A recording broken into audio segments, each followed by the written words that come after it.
Topic is ordinal approach. Ordinal approach में क्या होता है कि कंज्यूमर यूटिलिटी के टर्म्स में मेजर नहीं करता सेटिस्फैक्शन को, बल्कि वो रैंक में या ऑर्डर देता है अपने हिसाब से कमोडिटीज़ को।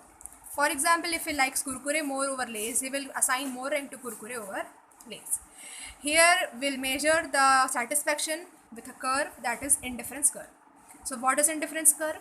It is a curve which shows different combination of two goods which gives same level of satisfaction to a consumer. So दो गुड्स का कॉम्बिनेशन जो सेम लेवल की सेटिस्फैक्शन प्रोवाइड करता है कंज्यूमर को, उस कर्व को बोला जाता है indifference curve. What is indifference set?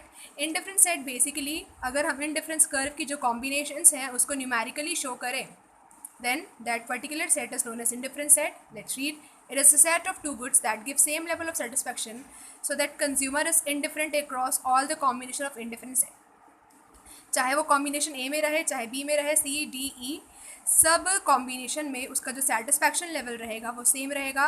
Weather he consumes A combination, B combination, C combination, he will receive same kind of satisfaction across all the combinations. The next topic is marginal rate of substitution. It is a ratio at which the consumer sacrifices one good for another. एक goods को sacrifice कर रहा है ताकि दूसरे goods का consumption बढ़ सके. That is MRS. Let's see with this example. Here you can see that 10 से उसकी 10 कंजम्पशन करता था पहले कंज्यूमर Y का, अब वो हो रहा है 7. सो 10 से 7 करने में उसके 3 गुड्स का नुकसान हो रहा है, तो उसको X गुड में 1 गुड का फ़ायदा हो रहा है। सिमिलरली यहाँ पे 7 से 5 वो 2 गुड्स का नुकसान कर रहा है, तो यहाँ पे उसको 1 गुड का फ़ायदा हो रहा है।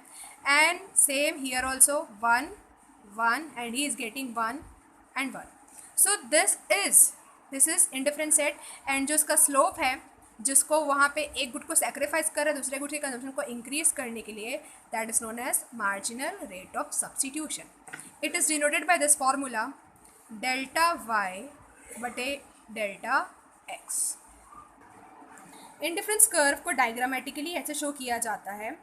हमने एक्स एक्सिस में गुड एक्स को प्लॉट किया है, गुड वाई को वाई एक्सिस में प्लॉट किया है, एंड इसमें अपन ने डिफरेंट पॉइंट बनाए हैं, point A, point B, point C, point D and point E. These are the different combination of two goods जिसमें हमको सब लेवल पे सेम लेवल ऑफ सेटिस्फैक्शन मिलता है। If will consider this diagram, will observe the following features of indifference curve. First feature is it is a downward sloping curve. ये एक downward sloping curve है and it is sloping from leftward to rightward. So as you can see in the diagram that it is a downward sloping curve. It slope from left to right. And why it is a downward sloping curve? The reason being कि एक good के consumption को बढ़ाने के लिए we have to decrease the consumption of other goods. Next is second is it is convex to the origin. The reason being that MRS declines. जो इसका shape है वो कॉन्वेक्स है ओरिजिन के। ये कॉन्वेक्स क्यों है? क्योंकि जो इसका MRS है वो कंटिन्यूसली डिक्लाइन हो रहा है। कैसे डिक्लाइन हो रहा है? As you can see here, first 3 goods को सेक्रीफाइस किया था मैंने 1 गुड्स के लिए, then MRS was 3, then 2 goods were sacrificed for 1 good of X, MRS was 2:1, then 1:1. MRS is continuously decreasing and that is the reason of convex shape of indifference curve. The third feature is indifference curve never touches axis because consumption of any good cannot be zero. Fourth feature says two indifference curve never intersect each other. कभी भी दो indifference curve एक दूसरे को intersect नहीं कर सकते. And last is higher indifference curve shows higher level of satisfaction. जितना ज़्यादा indifference curve ऊंचा होगा उतनी ज़्यादा अपने को satisfaction मिलेगी.